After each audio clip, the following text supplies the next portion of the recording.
Today we're going to be doing an activity that will be really great to be done with a child to help them better understand how cystic fibrosis can affect lung functioning. So this is what the final product will end up looking like. It has two different balloons which symbolize two different lungs. One is a CF patient's lung and the other is a non-CF patient lung. The confetti inside of the CF patient lung symbolizes the thick and sticky mucus that is inside of a CF patient's lung. And then there are two straws, a narrow straw and a wider straw. The narrow straw symbolizes the narrower airway of a CF patient caused by their thick and sticky mucus, and the wider straw symbolizes a normal airway. The bottom balloon functions like a diaphragm, forcing air into the lungs by creating negative pressure within the cavity. This is kind of a complex concept for children, so you may want to leave this part out. So to do this activity, you'll need a bottle. This bottle can be an old soda bottle. It can be a container of any sort. As long as you can cut it, you can use it. You'll also need two balloons that are approximately the same size and two different colors. One will symbolize a healthy patient's lung and the other will symbolize a CF patient's lung. I added confetti to my CF patient lung balloon just to symbolize that thick and sticky mucus that is in CF patient's lungs. And then you'll need a punching balloon or another really large balloon that will fit over the end of your bottle.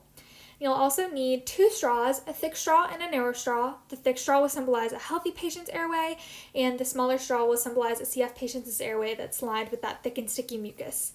You'll also need tape and scissors. A hot glue gun is optional, but it is really helpful when you're trying to do this activity. So first we're just going to cut off the bottom part of our bottle. You don't need a knife or anything. You can just use scissors.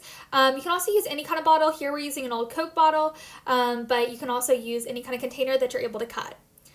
And next we're going to cut off the thick end of the balloon so that you can tape it onto the straw a little bit more smoothly to make sure those airways are airtight. And because this balloon does represent a CF patient, we're using a narrower straw to represent the narrower airways in CF patients caused by their thick and sticky mucus.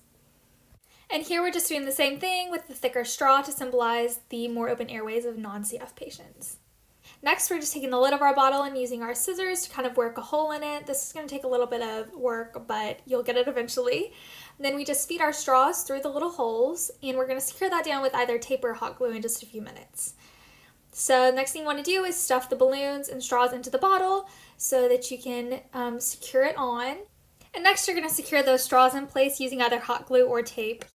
And now you're just going to take your punching bag to cut off the end piece, just like you did with the other balloons, and then we're going to be securing that over the opposite end of the bottle. You can kind of see here that I had to use some hot glue to help me secure it down. You can also definitely use something like a rubber band, and depending on your bottle, you may not need anything at all. One of the bottles that we made, we didn't end up needing anything, but because this bottle was so slick and big, it did require a little bit of extra help to keep the balloon on.